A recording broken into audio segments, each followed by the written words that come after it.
ओम नमः शिवाय, हर हर महादेव सभी को। मैं कल्पना आप सभी का स्वागत करती हूँ आपके अपने चैनल पूजा विधि उपाय पर।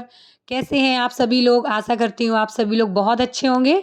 दोस्तों, आज का वीडियो है पितृदोष के निवारण के कुछ उपाय। आइए देखते हैं। तो आप एक लोटे में जल लीजिए, साफ शुद्ध जल, उसमें थोड़ा सा गंगा जल मिलाइए और आपके घर में तुलसी के क्यारे में एक कटोरी, प्लेट, कुछ भी उसमें थोड़ा गहरा बर्तन रख लीजिए। उसमें 7 बार 7 चुल्लू जल अपना गोत्र बोलकर और अपने पूर्वजों का स्मरण करते हुए, काशी विश्वनाथ जी का नाम लेते हुए आप उस बर्तन में 7 या 5 बार जल को छोड़ें। और ये उपाय श्राद्ध पक्ष में ज़रूर करें। श्राद्ध पक्ष में कुछ ही दिन बचे हैं, तो कृपया करके आप अपने पितरों के मोक्ष के लिए ये उपाय ज़रूर करें। और आप लोग सोचेंगे फिर इस जल का क्या करना है, तो रात भर इस जल को रखा रहने दीजिए कटोरी में और दूसरे दिन उसी गमले में आप ये जल छोड़ दें, यानी कि तुलसी के गमले में ही आप इस जल को छोड़ दें। दोस्तों, पितृपक्ष में ये उपाय ज़रूर करके देखें एक बार। दूसरा उपाय है कि आपके घर में बहुत तकलीफ़ है, आपके कोई ना कोई बीमार बना रहता है, किसी ना किसी को बीमारी से छुटकारा नहीं मिल रहा है, आपका 1 रुपये कमा रहे, सवा रुपये खर्च हो रहा है, तो आपको एक काम करना है, शंकर भगवान के मंदिर में जाके 1 लोटा जल समर्पित करना है। अगर आपके घर में शिवलिंग है तो आप ये उपाय घर में भी कर सकते हैं, परंतु श्राद्ध पक्ष के अंतर्गत आपको ये उपाय करना है। 16 श्राद्ध में से आप एक भी दिन अगर शंकर भगवान पे जल चढ़ाते हैं, तो जल चढ़ाने का तरीका कि आप एक ही कलश से 27 बार धीरे धीरे जल चढ़ाएं। जल चढ़ाते समय अपने पूर्वजों का स्मरण करें, अपना नाम और गोत्र बोलें और धीरे धीरे 27 बार जल चढ़ाएं। अगर आप श्राद्ध पक्ष के अंतर्गत अपने पूर्वजों को जल नहीं दे पाए हैं, तो ये उपाय करने से आपके पूर्वजों को तर्पण जरूर मिलेगा और कहते हैं कि पूर्वजों को मोक्ष की प्राप्ति होगी। तो ये उपाय आप लोग ज़रूर करें। तो तीसरा उपाय है कि ये तीसरा उपाय भी आपको शिव मंदिर में, यानी कि शिवलिंग पर ही करना है। आपको शिवलिंग पर 2 चावल के दाने चढ़ाने हैं।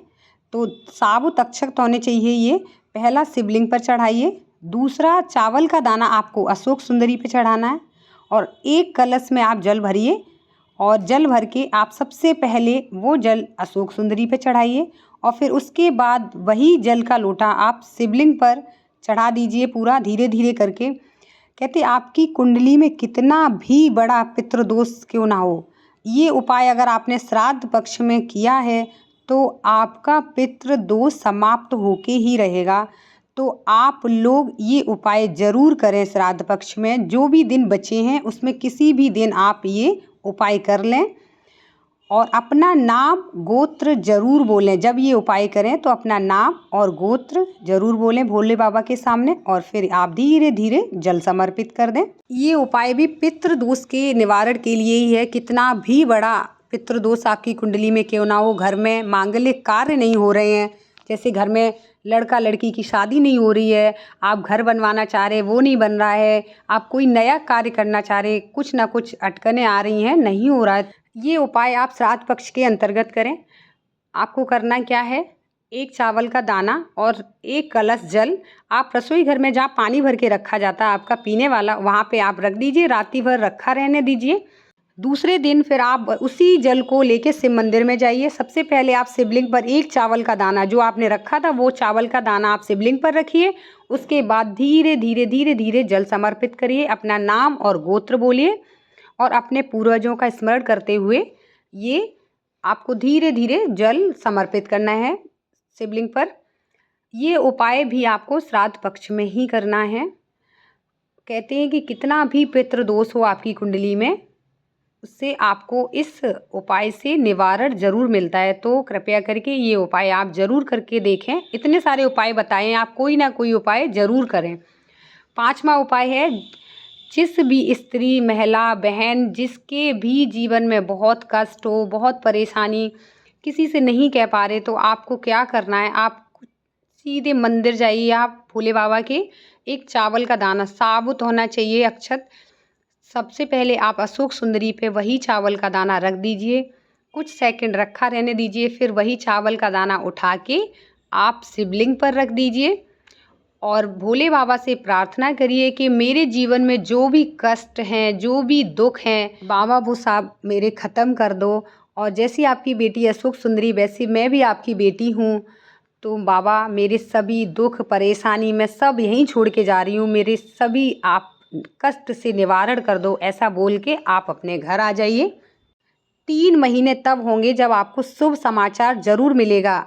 ये उपाय आप ज़रूर करके देखें एक बार। नेक्स्ट उपाय है कि अगर आपके घर में सीहोर का रुद्राक्ष है तो उस रुद्राक्ष को आप एक कलश में जो जल भरा हुआ हो उसमें और एक चावल का दाना डाल के शिव मंदिर में जाके, अगर शिव मंदिर नहीं जा सकते हैं तो आप अपने घर में ही शिवलिंग पर ये जल धीरे धीरे समर्पित करें।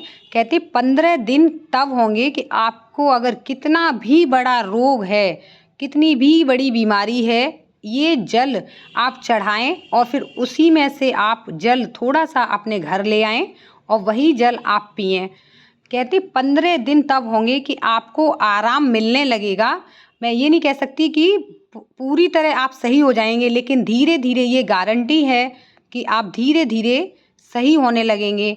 और आप जो सीहोर से रुद्राक्ष लेके आए हैं वो अगर आप डेली आप पानी उसका पिएंगे, जल जो आप चढ़ाएंगे वही जल आप पीने लगेंगे, तो कहते हैं कि बहुत जल्द आपकी कोई भी परेशानी घर में कष्ट है कितना भी, बहुत जल्द आपको इस चीज़ से निवारण मिलेगा, बहुत ही आपकी उन्नति होगी। तो ये उपाय आप ज़रूर करें। ये उपाय आप कभी भी कर सकते हैं, ये नहीं कि आप श्राद्ध पक्ष में ही करें, आप ये उपाय किसी भी दिन करें।